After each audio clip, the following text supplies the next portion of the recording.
Boa noite, irmãos, a paz. É com satisfação novamente que eu estou aqui. Sempre é uma satisfação estar na casa do Senhor, passando um pouco da palavra que Ele colocou em meu coração. Assim como a primeira vez eu tinha falado,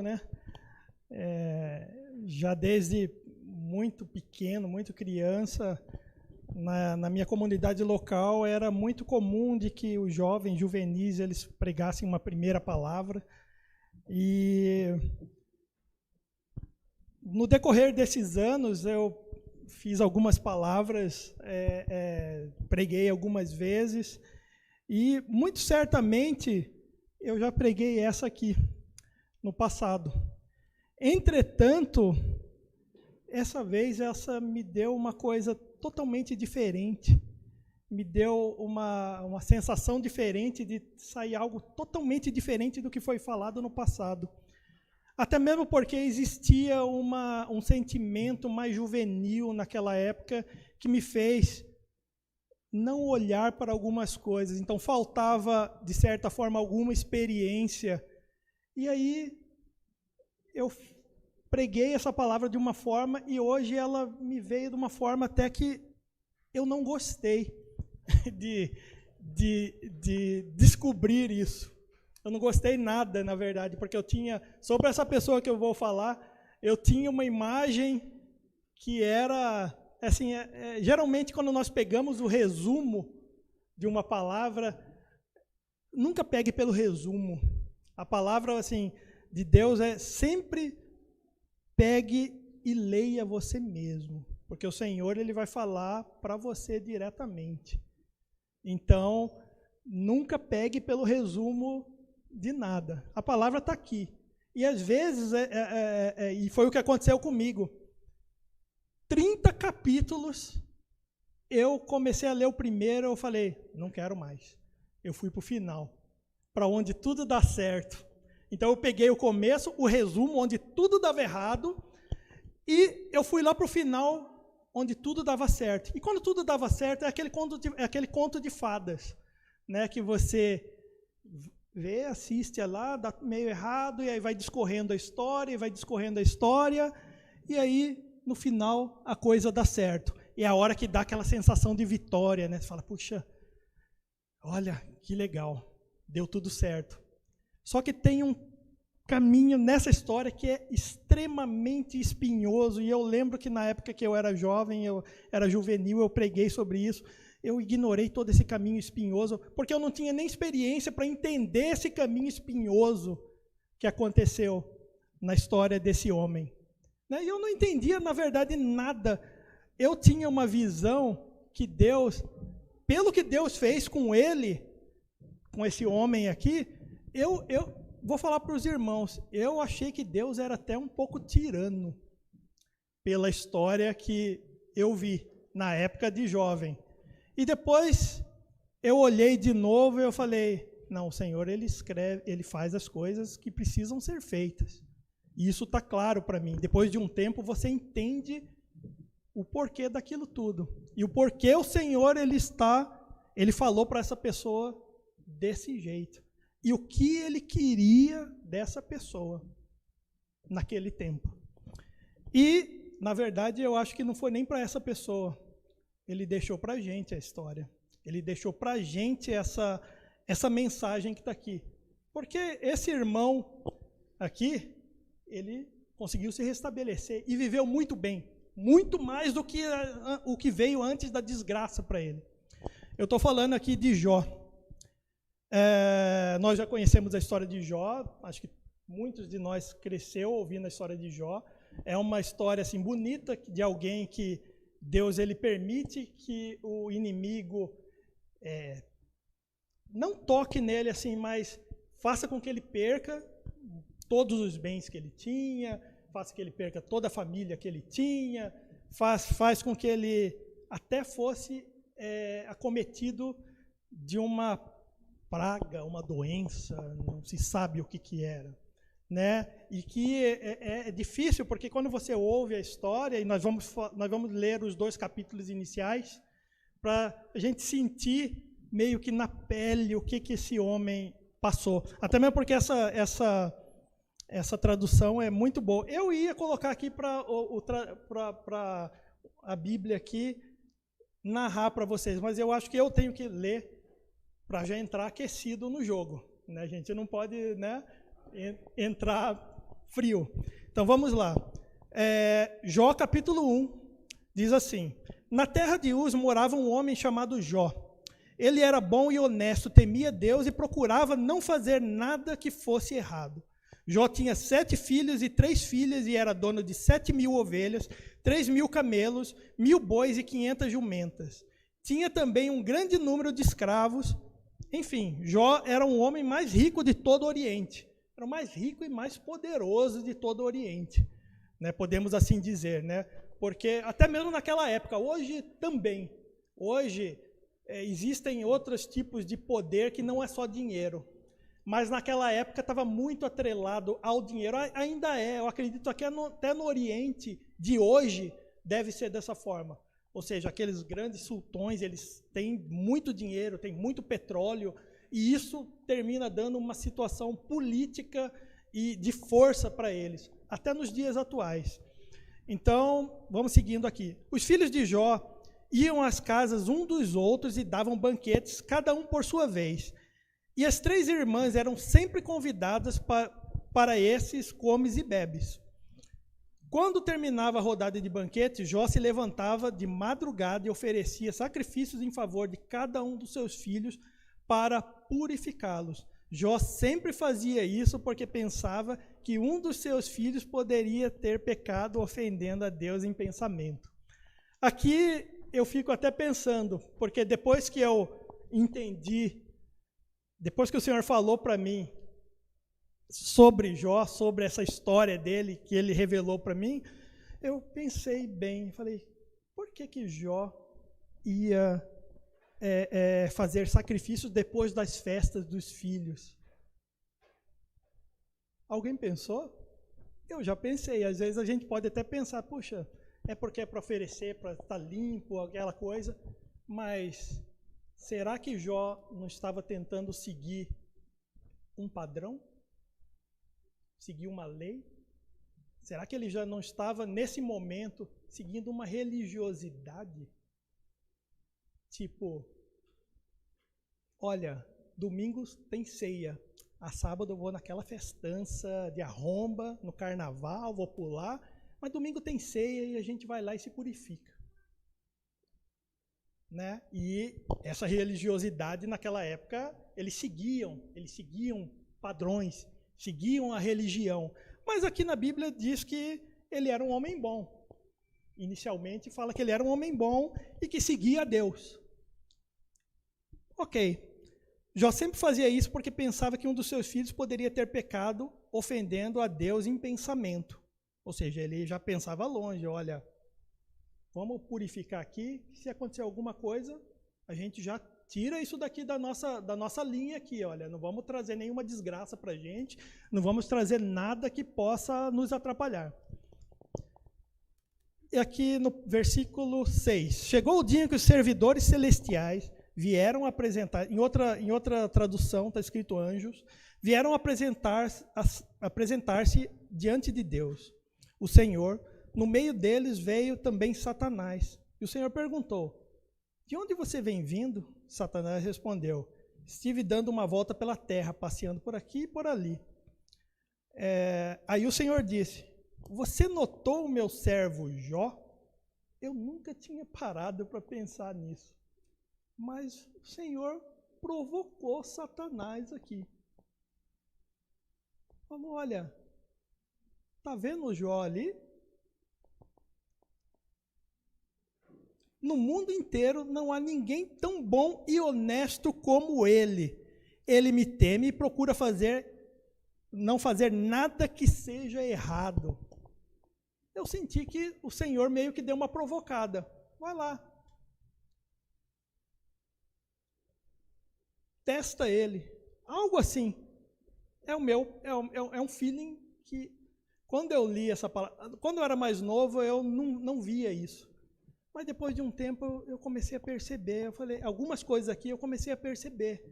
Falei, como que isso passou batido e eu nunca percebi? Né? Como eu já li diversas vezes e nunca percebi algumas coisas aqui. Vamos seguindo em frente. Satanás respondeu, será que não é por interesse próprio que Jó te teme? Eu não acho que Satanás não é sábio. Eu acho que ele é sábio. Eu acho que ele conhece cada um, muitos, né, do mundo, da igreja principalmente, ele está rondando principalmente a igreja, ele sabe mais da igreja do que do mundo, porque o mundo já é dele mesmo, está lá, deixa eles para lá. Mas a igreja, ele está procurando tragar, ele está em volta e ele sabe mais sobre cada um de nós do que ele sabe dos que estão com ele ali. E eu fiquei pensando, eu falei, o que o Satanás está querendo dizer com isso? Nunca pensei sobre isso também. Nunca pensei sobre isso. E será que não é por interesse próprio que Jó o teme? Tu não deixas que nenhum mal aconteça a ele e a sua família, e a tudo que ele tem. Abençoa tudo o que ele faz. E no país inteiro ele é o homem que mais tem cabeças de gado. Mas se tirares tudo o que é dele, verás que ele te amaldiçoará e sem nenhum respeito. O Senhor disse a Satanás, pois bem, faça o que quiser, tudo com o que Jó tem, essa primeira vez, mas não faça nenhum mal a ele. Ou seja, você pode tirar tudo que você quiser tirar dele, mas não encoste nele. Não faça nenhum mal a ele. Então Satanás saiu da presença do Senhor. Um dia, enquanto os filhos e filhas de Jó estavam no banquete na casa do irmão mais velho, chegou à casa de Jó um dos empregados que disse, nós estávamos arando a terra dos bois e as jumentas estavam passando ali por perto. De repente, os sabeus nos atacaram e levaram tudo. Eles mataram a espada dos empregados e conseguiram escapar para trazer a notícia. Enquanto este ainda estava falando, veio outro empregado e disse, raios caíram do céu e mataram todas as ovelhas e pastores. Só eu consegui escapar para trazer a notícia. Enquanto este ainda estava falando, chegou um terceiro e disse, 3 bandos de caldeus nos atacaram e levaram os camelos. Eles mataram a espada dos empregados e só eu consegui escapar para trazer a notícia. Enquanto este ainda estava falando, chegou mais um que disse a Jó, seus filhos e suas filhas estavam no meio de um banquete na casa do seu filho mais velho. De repente veio do deserto um vento muito forte que soprou contra a casa e ela caiu em cima dos seus filhos. E todos eles morreram. Só eu consegui escapar para trazer a notícia. Então Jó se levantou em sinal de tristeza, rasgou as suas roupas, raspou a cabeça, ajoelhou-se, encostou o rosto no chão e adorou a Deus e disse assim, nasci nu, sem nada e sem nada vou morrer. Senhor deu, o Senhor tirou, louvado seja o seu nome. Assim, apesar de tudo o que havia acontecido, Jó não pecou nem pôs a culpa em Deus. Eu acho que é louvável, porque depois que você perdeu os membros da sua família, né? Não só as coisas materiais, se fosse só as coisas materiais, você ainda poderia falar, não, Jó, ele está... ainda assim ele não chegou num limite dele, mas quando afetou os filhos, é algo que quebranta a pessoa, né? Então nós podemos até chegar e falar, puxa, Jó realmente ele seguia Deus, ele conhecia Deus, né? É algo que pode até nos enganar. Aí vocês podem estar falando, mas irmão, será que você está falando tanto contra Jó? Você está colocando tão em dúvida a fé dele que nós vemos na história? Vamos seguir em frente. Chegou, o capítulo 2. Chegou de novo um dia em que os servidores celestiais vieram apresentar-se diante de Deus, o Senhor. E Satanás também veio no meio deles. E o Senhor perguntou, de onde você vem vindo? Satanás respondeu, estive dando uma volta pela terra, passeando por aqui e por ali. Aí o Senhor disse, você viu meu servo Jó? No mundo inteiro não há ninguém tão bom, tão honesto como ele. Ele me teme e procura não fazer nada que seja errado. No entanto, você me convenceu. Eu o deixarei desgraçar Jó, embora não houvesse motivos para isso. Mesmo assim, ele continua firme e sincero, como sempre. E aí, quando eu era mais jovem, quando eu ouvia isso, aí eu pensei, falei, o Senhor é um tirano. Eu pensei, do fundo do meu coração, eu falei, como que o Senhor, ele já acabou de perder os filhos, perdeu a fazenda, isso é de menos, porque ele constrói de novo. Quando a gente perde alguma coisa, bate o carro, estraga alguma coisa, você vai lá, você trabalha, você faz de novo, isso é material, você faz de novo. E a gente não tem apego a isso. Tem pessoas que têm, mas eu acho que a maioria das pessoas não deve ter, comuns, normais, talvez os poderosos, mas, ok. Mas dessa vez, falou, agora você pode tocar nele. E quando eu ouvi isso a primeira vez, aí eu pensei, eu falei, puxa, é algo que beira ali a tirania, né? Mas eu era um jovem também, eu não conseguia enxergar. Eu mesmo não conseguia enxergar. O que Deus estava querendo dizer ali? O que ele estava querendo passar de mensagem? O que ele queria de Jó, na verdade? Não era nem passar mensagem. O que ele queria de Jó? E que mensagem eles estavam passando para a gente naquela época? Vamos lá. Pois bem, faça o que quiser com Jó, mas não o mate. E o Satanás, ele sabe que o Senhor falou, tá bom, vou fazer, vou deixar ele na beira ali, mas eu não vou matar, não vou tirar a vida dele. Ok, pois bem, aí Satanás saiu da presença do Senhor e fez com que o corpo de Jó ficasse coberto de feridas horríveis, desde as solas dos pés até o alto da cabeça. Jó sentou-se num monte de cinza e pegou o caco para se coçar. Tem outras traduções que falam que ele raspava a sua pele com o caco. Então, essa tradução é até mais... Quando você ouve e vê isso, você se solidariza mais. Né? E talvez por isso, quando você ouve a primeira vez a história de Jó, você se solidariza com ele, mas você não vê Jó. Você não presta atenção na história de Jó. Você não presta atenção em quem ele era de verdade. Porque a pessoa que ele passou para mim no primeiro momento era de alguém que ajudava a comunidade, mas depois que você entra nos 30 capítulos para frente, depois daqui, você passa a conhecer Jó. Você passa a conhecer pelas interações. São coisas quase que poéticas. Ele faz reclamações doloridas daquilo que ele está passando, e os seus amigos que vão visitá-lo também contestam ele de alguma forma. Vamos chegar nessa parte, mas vamos só terminar essa parte aqui. Na sequência a gente fala, já entra nesse caminho espinhoso sobre a vida de Jó, que talvez nos mostre quem ele era de verdade.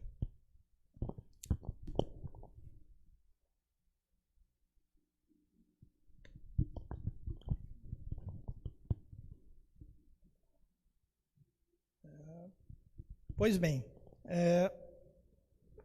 Jó, horríveis até o alto... Isso, aqui vamos lá, vamos voltar aqui. Aí Satanás saiu da presença do Senhor, fez com que o corpo de Jó ficasse coberto de feridas horríveis, desde a sola dos pés até o alto da cabeça. Jó sentou-se num monte de cinza, pegou o caco para se coçar. E a mulher dele disse, você ainda continua sendo bom? Amaldiçoe a Deus e morra. Jó respondeu, você está dizendo muita bobagem. Se recebemos de Deus as coisas boas, por que não vamos aceitar também as desgraças?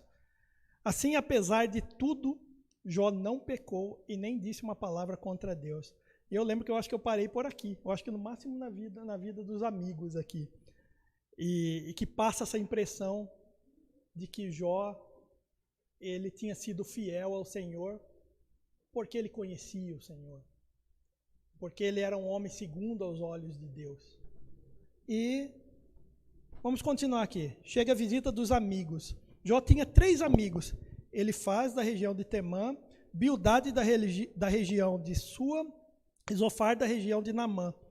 Eles ficaram sabendo das desgraças que haviam acontecido a Jó e combinaram-lhe fazer uma visita para falar de como estavam tristes pelo que havia acontecido e para consolá-lo. De longe, eles não reconheceram Jó, mas depois, quando viram que era ele, começaram a chorar e a gritar. Para você ver como o Jó devia estar, a situação dele, né? A situação do homem, né? Situação física, né? Em sinal de tristeza, rasgaram as suas roupas e jogaram pó para o ar sobre a cabeça. Em seguida, assentaram-se no chão ao lado dele e ficaram ali 7 dias e 7 noites e não disseram nada, pois viam que Jó estava sofrendo muito. Então,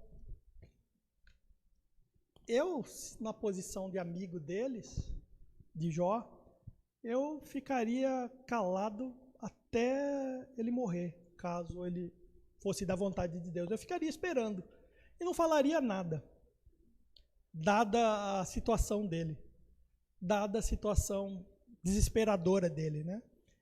E em um primeiro momento, quando o Jó, eles começam a interagir com Jó, porque eles foram para dar um alento a Jó. Esse é o fato. Num primeiro momento, eu acho que eles se sentiram ficaram tão sentidos com aquela situação de Jó, viram um homem que era saudável, numa situação onde ele raspava cacos para se limpar, para limpar suas feridas. E ele mesmo fala algumas vezes que os vermes vinham e comiam a sua pele. É algo...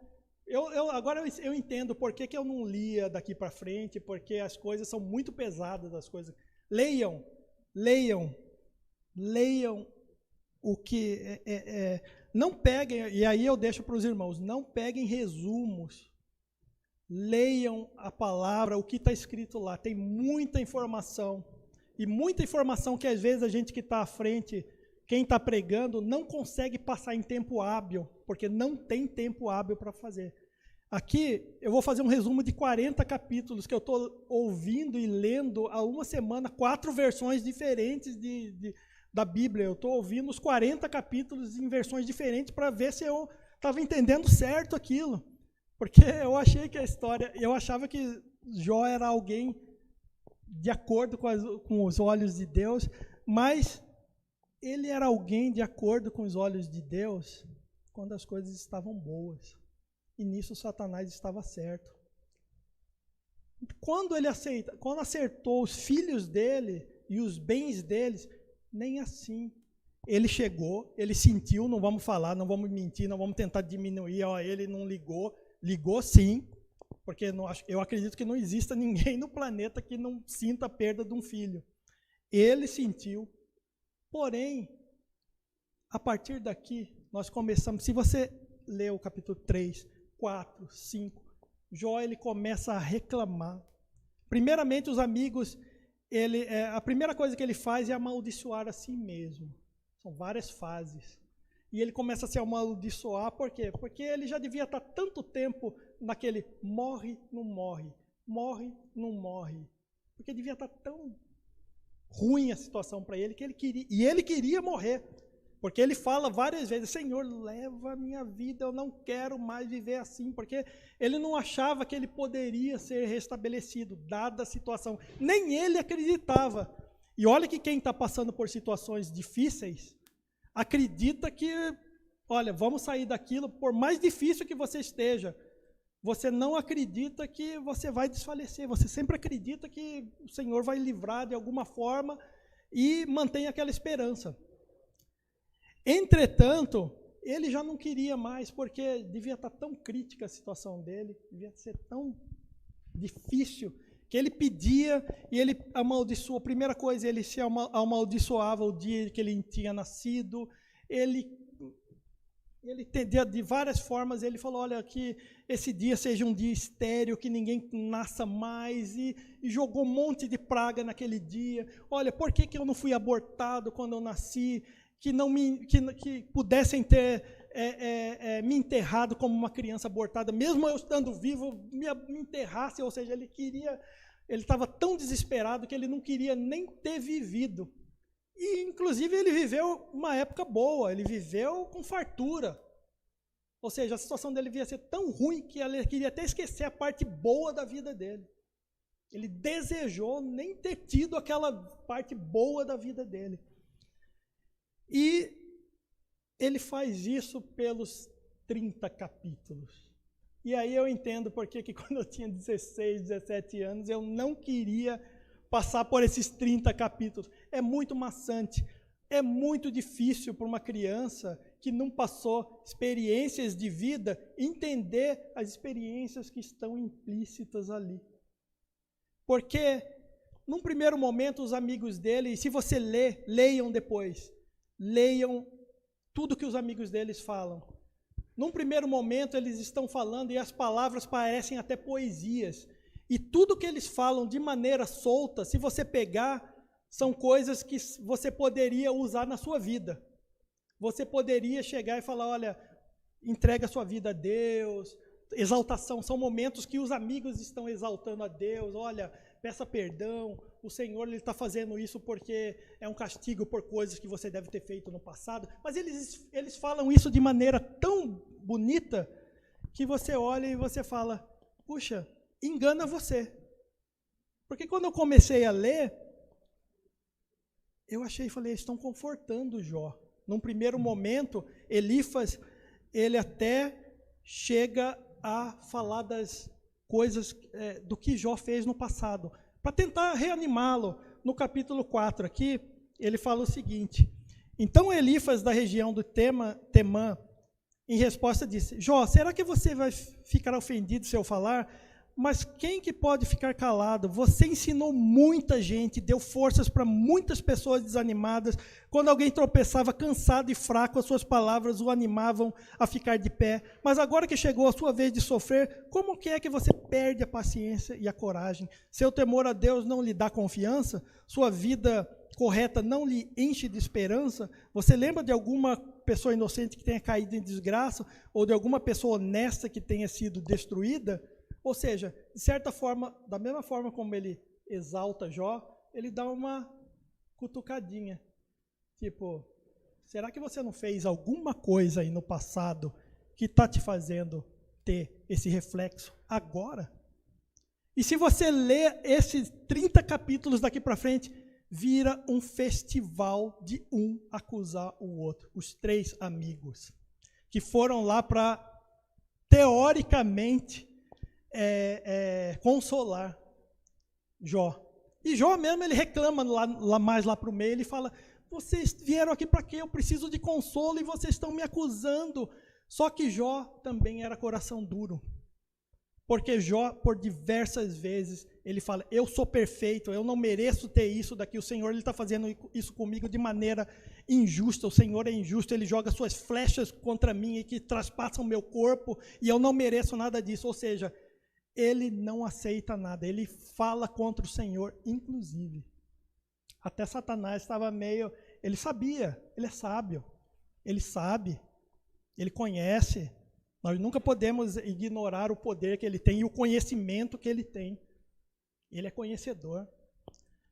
E Jó, por diversas vezes, e por alguns momentos, Jó, ele chega a peitar Deus. E até fala, o Senhor, quem é que pode julgar a Deus? Ninguém. Então eu não posso fazer nada a não ser ficar quieto, porque eu vou perder. Mas se houvesse algum tribunal que pudesse julgar nós dois, aí eu falaria sem medo. E por diversas vezes Jó expõe o medo dele do Senhor. Então, na verdade, Jó, isso quando eu comecei a ler, eu falei, eu entendi. Jó não era segundo o coração de Deus. Jó nem conhecia Deus. Ele era só alguém religioso. Ele era alguém que, muito provavelmente, ele vinha de gerações do povo de Israel, onde eles exaltavam, o Senhor é o nosso Deus. O Senhor nos tirou do passado, lá do Egito e contou as glórias de Deus, mas ele mesmo não conhecia Deus. Ele conhecia porque as pessoas foram falando. E ele foi algo cultural, porque o pai dele era seguidor de Deus, porque o avô dele era seguidor de Deus. Ele era alguém religioso. Quando eu olho isso, e ele não se rende em nenhum momento. Você pode olhar os 30 capítulos, toda vez que ele se refere a Deus, ele tenta peitar Deus, ele tenta assim, se justificar. Ele nunca reconhece que ele era pecador. Nunca, em nenhum momento, você pode olhar os 30, ele não reconhece. Os amigos dele tentam acusá-lo, e ele retruca, não, porque eu sou bom, eu sou isso. O Senhor, ele ainda dava uma ideia de que Deus era manipulador, porque Deus, quando ele faz parar de chover aqui, as pessoas sofrem seca, mas quando ele bota para chover, tem enchente. Ou seja, ele pode acabar com tudo isso. Então ele contesta até o poder de Deus. E aí você começa a olhar, eu comecei a olhar e eu falei, ele acha que Deus está manipulando as coisas? Ele acha que Deus manipula as coisas para ter desgraças aqui, para criar desgraças ali? E aí eu comecei a pensar um pouco sobre isso, até que eu vi aqui Elifas, que eles já estavam se degladiando 20 capítulos. Um acusando o outro, um falando, você tem que ser seguidor de Deus, porque você está fazendo isso porque você é pecador, provavelmente você fez coisas no passado. E eles sabiam da vida de Jó. Eles sabiam da vida de Jó. E aí eu fui no capítulo 22 aqui, vamos aqui no capítulo 22, 1 a 11.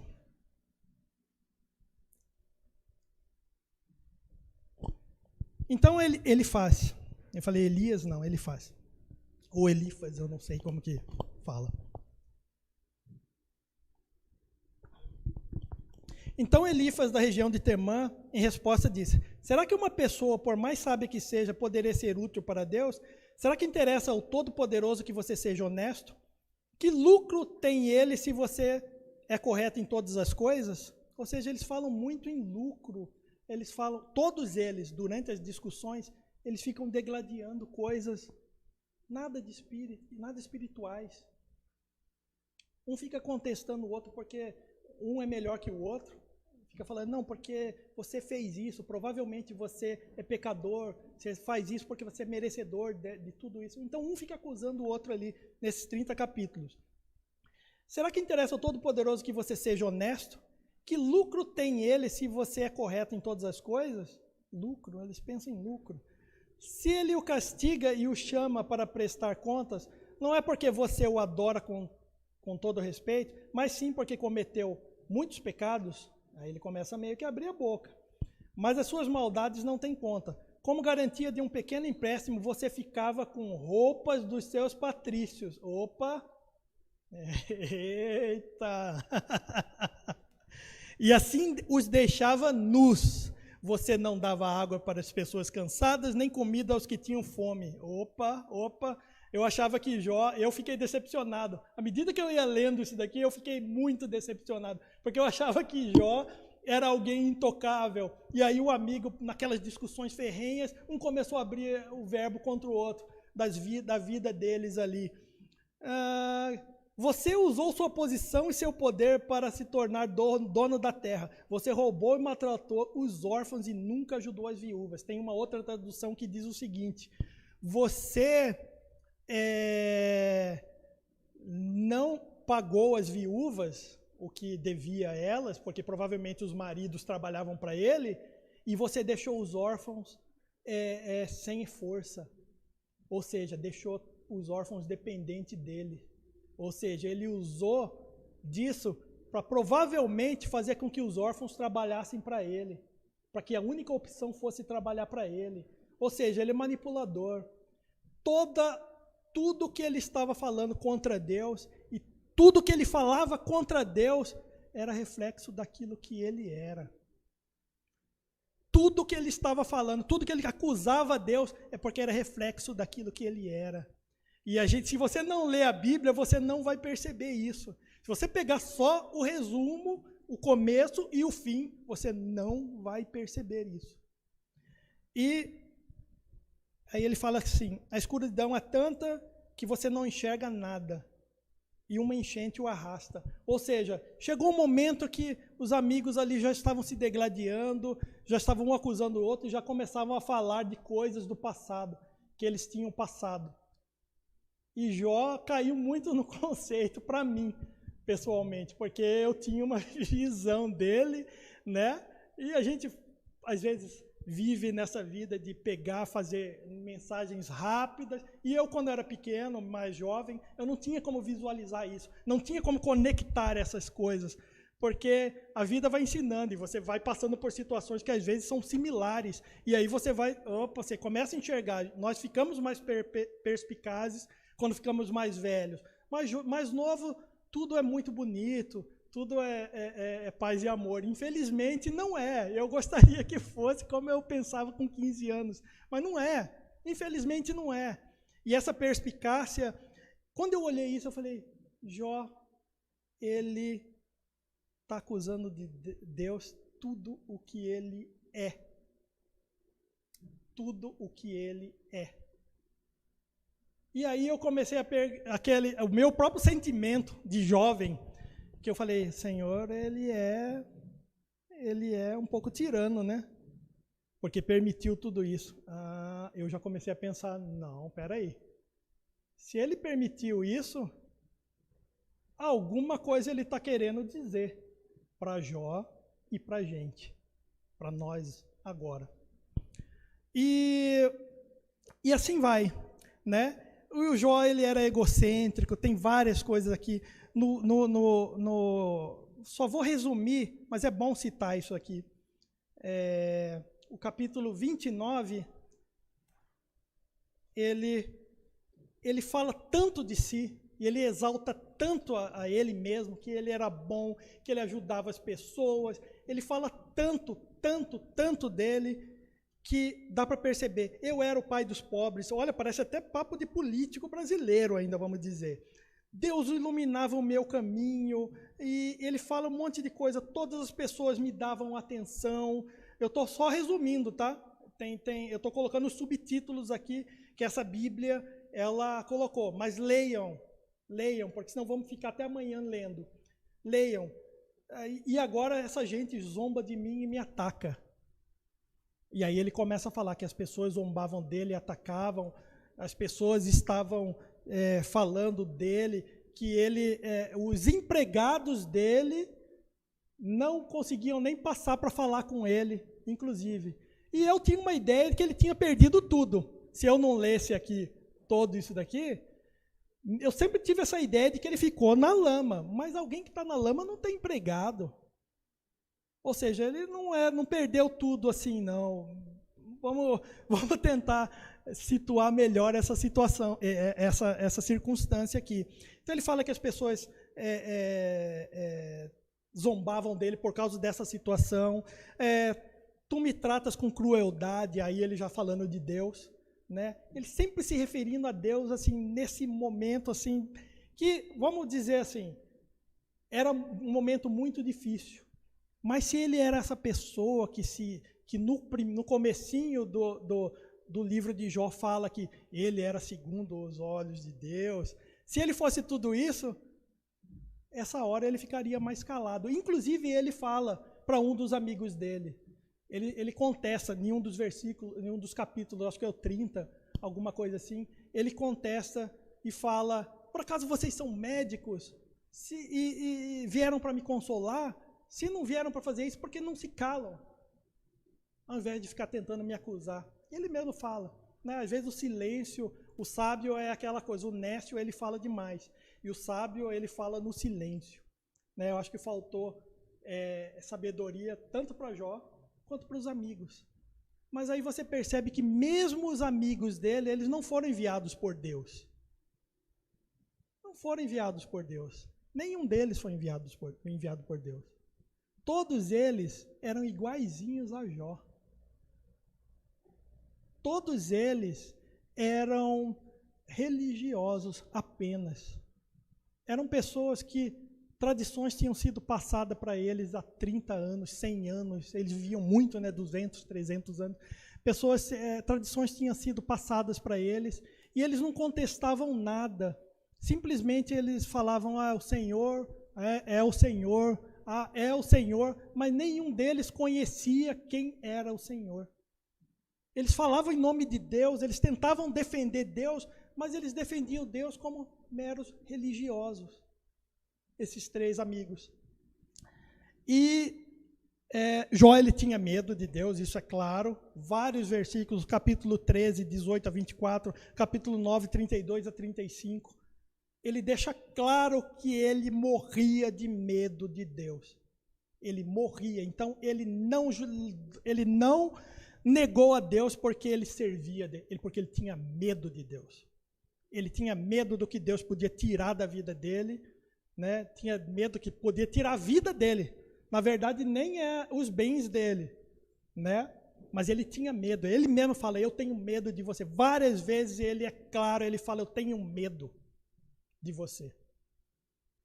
Porque você não acaba com o meu sofrimento, você me faz isso, você transpassa meu coração por flechas. Ele fala um monte de barbaridade. E os amigos contestam, não, por que você não fica quieto, meu? Você está falando um monte de besteira. E falam, e eles discutem muito ferozmente. Leiam. E, por acaso, se você olhar no começo do livro de Jó, que nós lemos, não fala nada, fala só sobre os três amigos. E, de repente, tinha um jovem, lá pelo capítulo 32, vamos lá, no capítulo 32,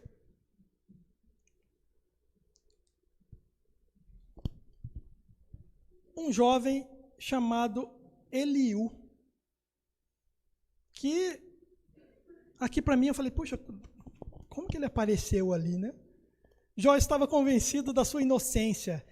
Para ele era justo, para ele tudo que estava acontecendo era injusto, Deus não era justo, não estava fazendo nada por justiça, porque não existia ninguém.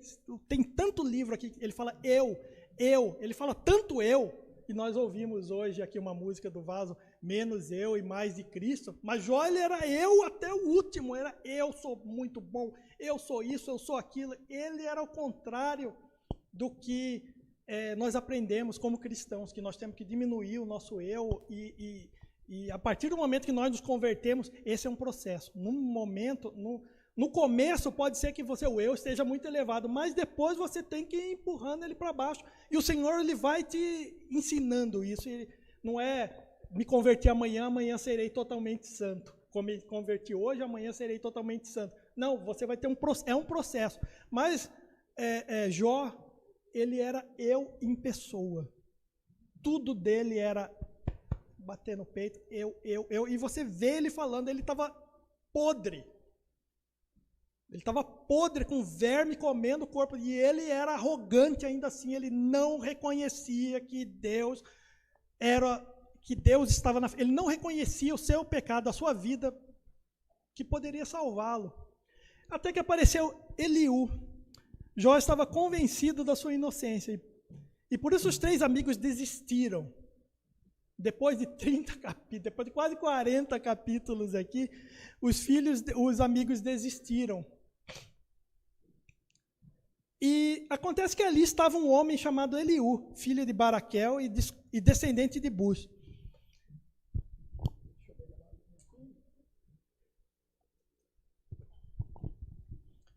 Do grupo de famílias de Rão. Eliú ficou muito zangado com Jó, porque este dizia que era inocente e que Deus era culpado, e também ficou zangado com os três amigos, porque eles não puderam responder a Jó, dando assim a ideia de que Deus estava errado. Eliú esperou para falar no fim, pois os outros eram mais velhos do que ele. Olha o sinal de respeito, ou seja, uma pessoa que ela já chega numa posição de respeito, numa posição vamos dizer, de alguém que é humilde. Já numa posição de humildade. Ele esperou, ele podia falar no meio, mas ele esperou todo mundo e ele explicou por quê. Ele explicou por quê. Ele esperou para falar no fim, pois os outros eram mais velhos do que ele. Quando viu que eles não souberam como responder a Jó, ele ficou zangado. Então Eliú, filho de Baraquel, descendente de Buz, disse: eu sou moço e vocês são idosos. Foi por isso que eu não me atrevi a dar a minha opinião. Pensei assim, que fale a voz da experiência, que nesse caso não tinha experiência nenhuma. Os três ali eram os religiosos tentando mostrar o seu ponto de vista totalmente equivocado. E os quatro, né? Os três amigos e mais Jó, também era outro religioso ali. Que muitos anos mostrem que a voz da experiência, que fale a voz da experiência, que muitos anos mostrem a sua sabedoria, ou seja, nem os anos mostraram a sabedoria, porque eles eram muito mais velhos, e cadê a sabedoria desse povo? Que era muito mais velho, e agora é a hora, nos momentos difíceis, é a hora que precisa da experiência para dar um guia, e não tinha experiência nenhuma ali. Né? Mas é nécio, né? Existe o nécio e existe o sábio. O nécio é aquela pessoa que não sabe nada, que joga opiniões ao ar. Eram os três, eram os quatro, inclusive Jó. Portanto, a sabedoria. Nós não ficamos mais sábios com a idade, nem sempre os velhos sabem o que é certo. Portanto, escutem o que eu digo, pois eu também vou dar a minha opinião. É Deus que tem que dar a resposta a Jó. É um subtítulo aqui. E vamos seguir aqui. Esperei que vocês falassem e escutei suas razões. Enquanto vocês escolhiam as melhores palavras, e é verdade. Se você seguir os textos, principalmente o do começo, onde eles não haviam ainda começado a se degladiar, você percebe, estão falando bonito. Isso quebra quando Jó retruca eles, e aí quebrou. A partir daquele momento virou briga de foice no escuro. Né? Mas até então, eles estavam tentando falar bonito, e o jovem percebeu aqui. Esse rapaz, ele percebeu. Mas nenhum de vocês convenceu a Jó. Eu prestava toda atenção, mas nenhum de vocês convenceu a Jó. Nem deu resposta às suas palavras. Como é que vocês podem dizer que descobriram a sabedoria? É Deus e não um ser humano quem terá que dar a resposta a Jó. Na verdade, resumindo o que Eliú fala aqui, ele faz uma pregação sobre arrependimento. Ele fala para Jó se arrepender e pedir para que Deus o livre. E não falar, Senhor, eu sou muito bom, por que o Senhor está fazendo isso comigo? Que foi o que ele fez desde o começo, em nenhum momento ele fala. E Eliú pregou na simplicidade dele, e sendo que os outros deveriam ter esse conhecimento pela experiência, que é o arrependimento. Eu acho que Eliú estava fora do seu tempo, porque essa é a mensagem que Cristo veio trazer. Ele estava, não sei quantos anos isso era antes de Cristo, ou seja, ele era um peixe fora d'água, ele era um cara que ele estava à frente do seu tempo. Estava pregando arrependimento. Né? E assim você conseguiria fazer com que Deus olhasse para você. Não com aquela arrogância inicial de falar, olha, eu sou melhor, Deus é injusto. Então, Eliú, eu não sei quão mais jovem ele era, mas eu acho que hoje em dia tem se você assistir o YouTube, tem muitos jovens de 20 anos que quando você vê a pregação deles, você fala, ali tem sabedoria. Né? Coisa que a gente via nos mais velhos no passado. Graças a Deus isso está acontecendo. Né? Porque significa que não é só aquela força, aquela energia que o jovem tem, mas os jovens eles estão começando a ter vários, né? Não vamos falar, vai generalizar também, mas tem muitos que têm aquele pensamento sábio, né? Vamos esperar um pouquinho, vamos, às vezes o silêncio é melhor, e são coisas assim, né? Eu vejo alguns canais de YouTube de pregadores e você percebe isso. Você percebe. Então, a sabedoria, como ele falou, geralmente nós esperamos, e eu acredito nisso, estão nos mais velhos, mas nem sempre. É o caso aqui de Jó, da história de Jó. Tinha 4 pessoas ali totalmente nécios.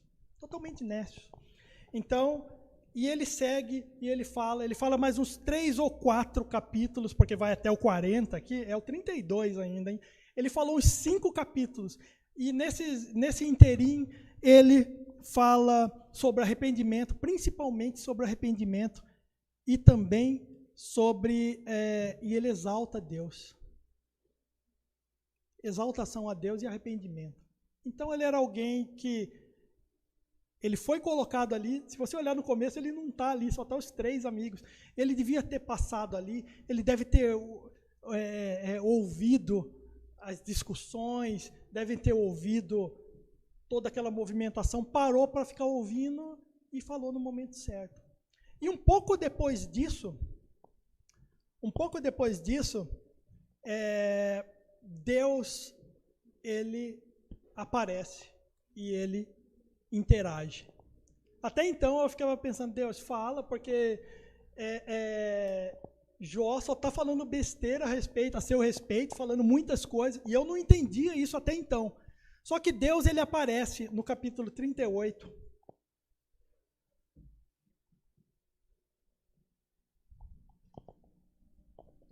Deus, ele aparece e fala, suas palavras, depois disso, no meio da tempestade, o Senhor deu a Jó a seguinte resposta. Então, o Senhor apareceu numa tempestade, devia ter raios, trovões, e as suas palavras só mostram, e ele fala, as suas palavras só mostram sua ignorância.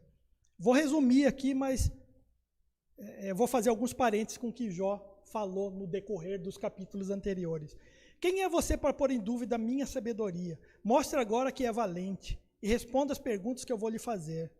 Onde é que você estava quando eu criei o mundo? Se você é tão inteligente, explique isso. Se você sabe quem resolveu qual seria o tamanho do mundo e quem foi que fez as medições?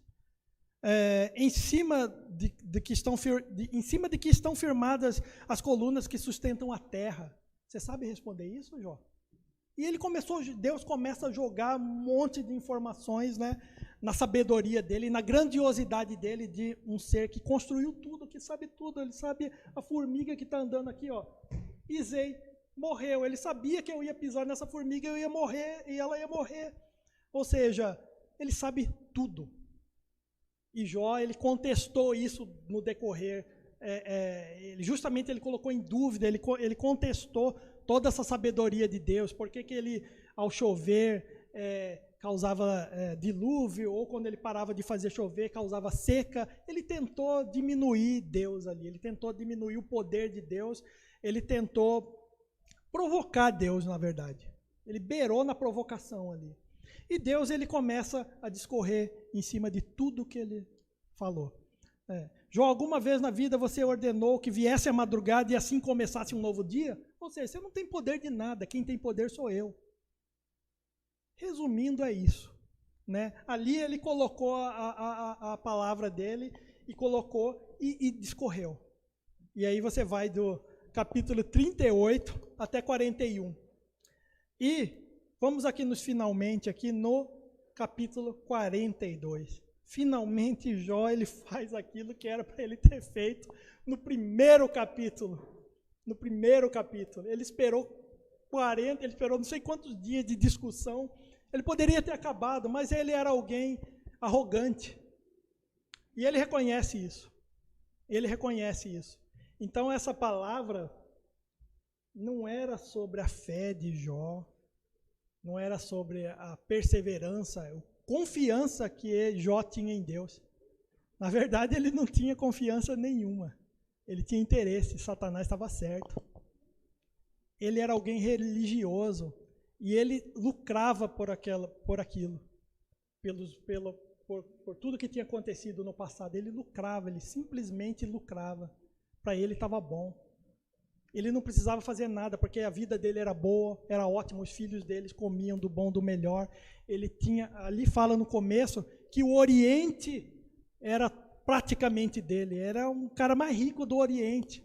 Então ele sabia, ele era rico, ele não tinha por que fazer mais nada, ele estava acomodado.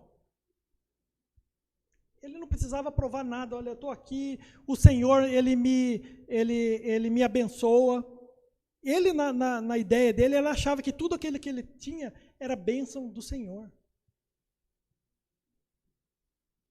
Mas provavelmente era bênção que ele foi acumulando do passado.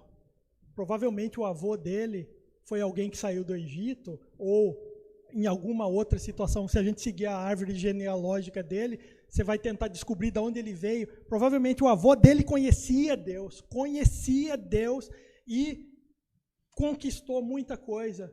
Isso foi para gerações futuras, ele chegou até Jó. Provavelmente ele não fez nada. Muito para mim, olhando a história de Jó e lendo tudo o que ele falou, e a exposição do que ele tinha no coração dele, falo, Jó, você não conhecia Deus, você não sabia quem era Deus, você era apenas um religioso que seguia e provavelmente fazia as suas oferendas a Deus e achava que isso ia te purificar, ia te salvar. Você estava seguindo um manualzinho de instruções e achando que aquilo ia te salvar. Só que Deus, em algum momento, ele pegou e falou, Jó, ele não está fazendo a diferença, porque ele está deixando as viúvas morrerem, os filhos das viúvas perderem a força que fala é força financeira, para que eles consigam se sustentar, para que eles consigam ser uma força motriz e até ajudar outras pessoas, né? Ele passou, segundo ele falou, ele passou pessoas ali para trás. Ele faz que é amigo dele, conhecia a vida dele, falou. Então ele não conhecia Deus.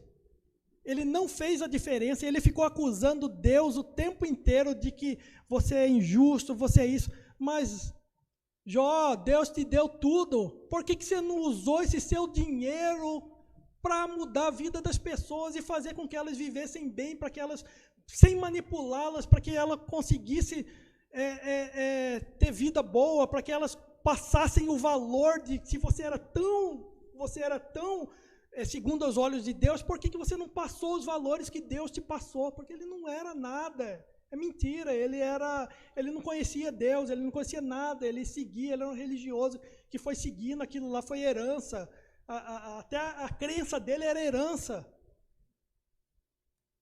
A crença dele era herança.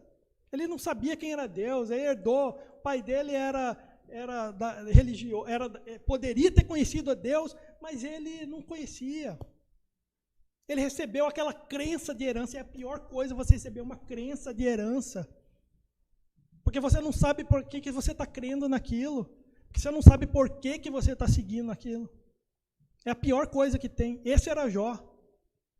E no capítulo 38,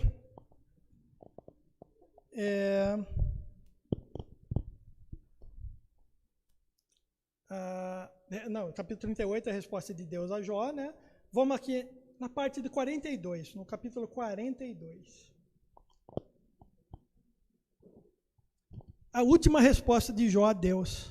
Então, em resposta ao Senhor, Jó disse, eu reconheço que para ti, depois que Deus se revelou a ele e mostrou quem ele era, olha, tudo isso que você está falando, nada disso tem valia, porque tudo que você está falando, você não me conhece.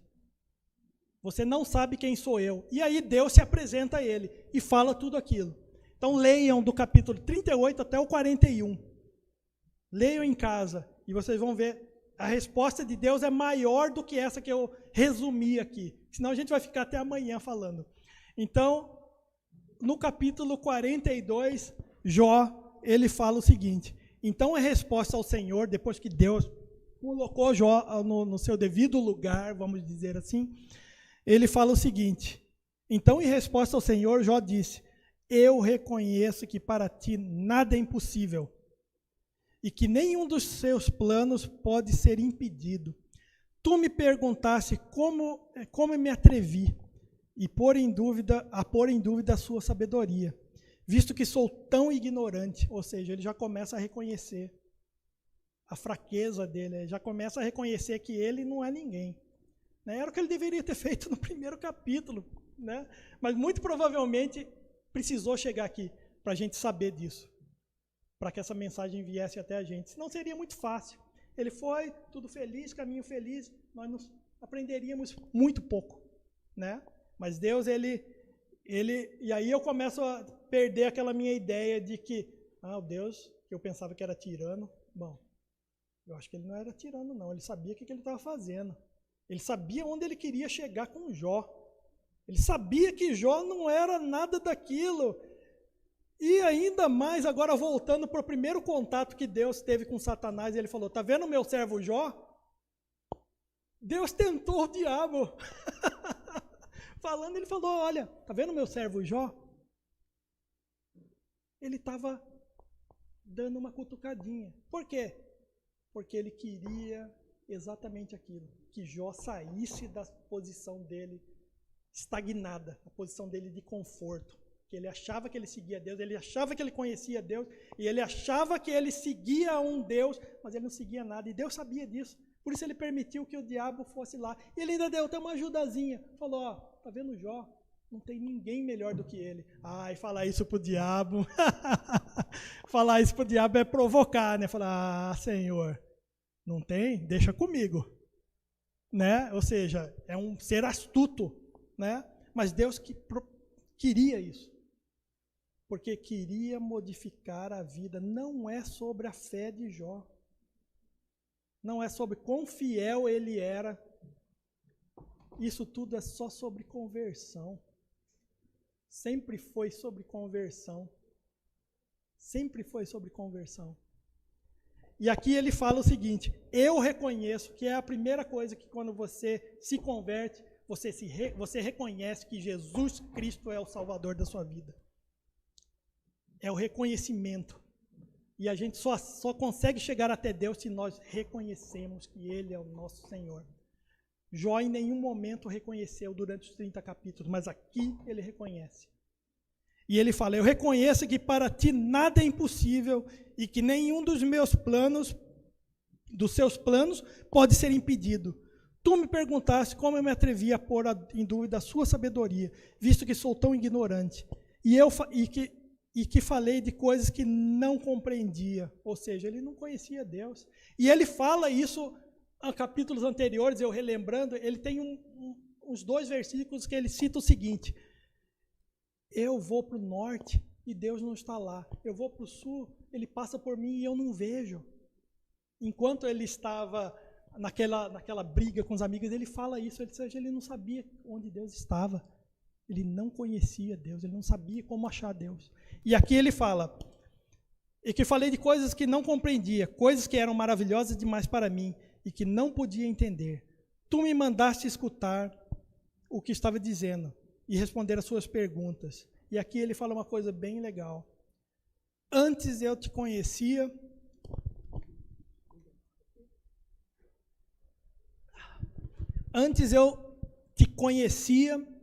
só por ouvir falar.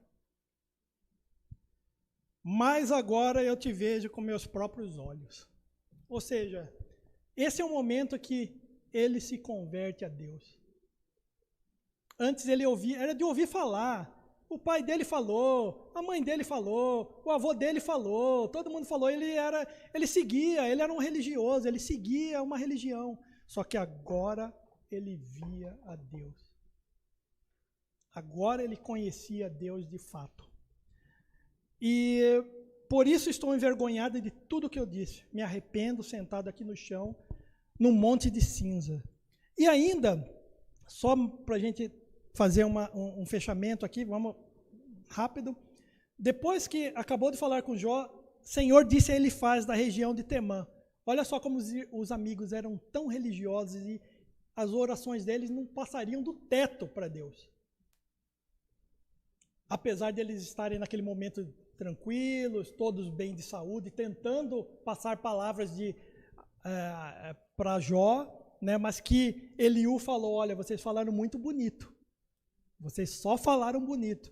E para mim está claro aqui, porque Deus falou o seguinte, eu estou muito irado com vocês e com seus dois amigos, com você, Elifas, e com seus 2 amigos, pois vocês não falaram a verdade a meu respeito, como o meu servo Jó falou. Agora peguem 7 touros e 7 carneiros, levem a Jó, ofereçam como sacrifício em favor de vocês. O meu servo Jó orará por vocês. Ou seja, Deus ia ouvir a oração só de alguém que conhecia ele.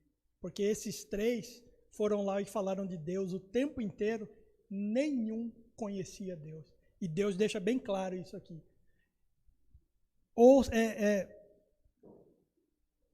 O meu servo Jó orará por vocês. E aí ele vai aceitar esses 3 a partir dali. Por quê? Porque uma pessoa que conhecia Cristo intercedeu por ele. A Cristo não, a Deus. Ainda Cristo estava um pouco para frente. Mas assim, conhecia a Deus. Apesar de que Eliú era bem o que ele fez ali é coisas que a gente só vê na época de Cristo, né? Então por isso que eu falo, ele é um peixinho fora d'água. Ele está acima do seu, ele está à frente do seu tempo, né? E aí tem a nova família de Jó. Aí sim, aí é o resumo final. Tem a nova família de Jó. Deus restabelece e ele faz 2 vezes mais. Eu acho que é isso, 2 vezes mais do que ele tinha, ele restabelece 2 vezes mais. A sua família restabelece seus bens e agora restabeleceu para alguém que conhecia a Deus. E que esperamos que Jó tenha passado essa experiência para os seus filhos para frente. Porque a partir dali era alguém que tinha ouvido, não só ouvido, mas tinha visto. E nós não estamos falando com visão física, porque ele não viu, ele viu trovões ali, ele ouviu trovões ali, segundo o relato da palavra. Mas ele viu com os olhos espirituais. Então ele conhecia de ver, não apenas de ouvir falar. E que acredito que a partir daí, Jó, ele se tornou mais justo, com todas aquelas injustiças do passado que ele tinha feito, ele, pelo fato de conhecer a Deus, ele possa ter sido mais justo em tratar com aqueles que trabalhavam com ele, porque ele era uma força motriz ali, econômica, e que isso possa ter permeado para essas pessoas, né? E que o Senhor, ele possa estar nos abençoando, e principalmente que nós possamos ser igual o segundo Jó, que conhece a Cristo. Não sejamos religiosos, né? Aquele que, domingo eu vou à igreja, porque estamos à igreja. Existem pessoas aí fora que precisam nós vivemos um momento tão difícil, né? Onde as pessoas elas precisam de palavras, elas precisam de ajuda, elas precisam que nós mostremos a nossa força, né? Assim como Jó, ele não deve ter feito no passado, ele não usou os recursos dele para fazer a coisa certa, que nós possamos estar fazendo isso, né? Usando a nossa voz, usando o nosso conhecimento, usando principalmente o nosso conhecimento e sabedoria em Cristo, para que nós atinjamos essas pessoas, né? Porque o momento é diferente daquele do passado. Deus ele falava de uma forma diferente naquele passado e hoje ele fala através de Cristo. As coisas são mais fáceis, as coisas são mais simples, as coisas são mais leves, né?